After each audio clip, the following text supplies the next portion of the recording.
শুভ সকাল। আজকের সংবাদ শিলচর, বৃহস্পতিবার ২৬ ডিসেম্বর ২০২৪, ১০ পৌষ ১৪৩১। আজকের বিশেষ খবর হলো, মন্দির মসজিদ বিতর্ক এড়াতে ভাগবতের বার্তায় ক্ষুব্ধ হিন্দু ধর্মগুরুরা। মন্দির মসজিদ ইস্যুতে বিতর্ক বন্ধের আহ্বান জানিয়ে আরএসএস প্রধান মোহন ভাগবত দিন কয়েক আগে সম্প্রীতির বার্তা দেন। তবে তার এই মন্তব্য ঘিরে উত্তাল হয়ে উঠেছে হিন্দু ধর্মীয় মহল।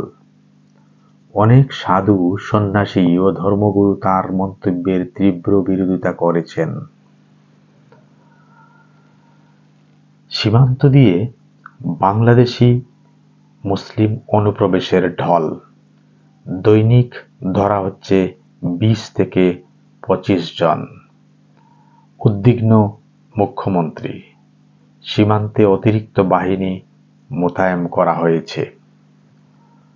ভারতের রূপান্তরের স্থপতি বাজপেয়ীর জন্ম শতবার্ষিকীতে শ্রদ্ধার্ঘ্য মোদির। কর্মসংস্থান বাড়াতে উদ্যোগী প্রধানমন্ত্রী। বাজেটের রূপরেখা নিয়ে অর্থনীতিবিদদের সঙ্গে বৈঠকও করেছেন তিনি। নদীর সঙ্গে জুড়ছে নদী, মোদির নজরে কৃষি, জল ও সৌর বিদ্যুৎ। আগামী ১ ফেব্রুয়ারি পেশ হবে কেন্দ্রীয় বাজেট। তার আগে বিশেষ বৈঠকে বসলেন প্রধানমন্ত্রী নরেন্দ্র মোদি। দেশের বিশিষ্ট অর্থনীতিবিদদের ও বিশেষজ্ঞদের সঙ্গে বৈঠক। মোদির মুখে উঠে এলো কর্মসংস্থানের প্রসঙ্গ। কিভাবে আরও কর্মসংস্থানের সুযোগ তৈরি করা যায় তা নিয়ে আলোচনা করেছেন তিনি। বৈঠকে উপস্থিত ছিলেন কেন্দ্রীয় অর্থমন্ত্রী নির্মলা সীতারমণও। কাজাখস্তানে বিমান দুর্ঘটনায় মৃত ৪০ জন, বেঁচে আছেন ২৭ জন।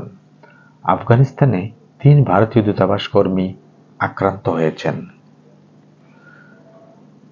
কংগ্রেস নির্লজ্জ, ২৫ বছর অবজ্ঞা করেছে আম্বেদকরকে, বললেন আসামের মুখ্যমন্ত্রী। রাজনৈতিক মুনাফার জন্য আম্বেদকরকে তারা ব্যবহার করছে, একথাটিও তিনি বললেন।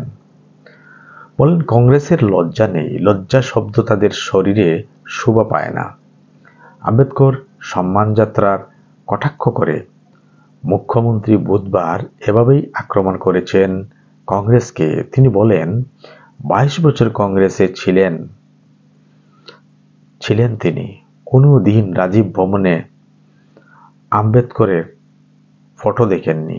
এই আইসিসির সদর দপ্তরে কোনো দিন পালন করা হয়নি আম্বেদকরের পূর্ণতিথি বা জন্মদিন। সংসদে স্বরাষ্ট্রমন্ত্রী অমিত শাহ আম্বেদকরকে অপমান করেছেন। এই অভিযোগে মঙ্গলবার গোটা দেশে আম্বেদকরের সম্মানযাত্রার পথে নামে কংগ্রেস। অসমেও গুয়াহাটি সহ জেলায় জেলায় আম্বেদকর সম্মানযাত্রা করা হয়েছে কংগ্রেসের উদ্যোগে। বাজপেয়ী ছিলেন শান্তির দূত, বললেন হিমন্ত বিশ্ব শর্মা। অটল বিহারী বাজপেয়ীর প্রতিমূর্তি উন্মোচন করলেন মুখ্যমন্ত্রী। মহানগরীর আদাবাড়িতে অটল উদ্যানে আধুনিক ভারতের রূপকার ভারতরত্ন অটল বিহারী বাজপেয়ীর প্রতিমূর্তি আনুষ্ঠানিকভাবে উন্মোচন করেন আসামের মুখ্যমন্ত্রী। সেই সঙ্গে অটল উদ্যান চত্বরে ভারতরত্ন এর কর্মময় সমৃদ্ধ জীবন ও কীর্তি বিষয়ক একটি প্রদর্শনীও উদ্বোধন করেন মুখ্যমন্ত্রী। অনুষ্ঠানে মুখ্যমন্ত্রী বলেন, বাজপেয়ী ছিলেন শান্তির দূত।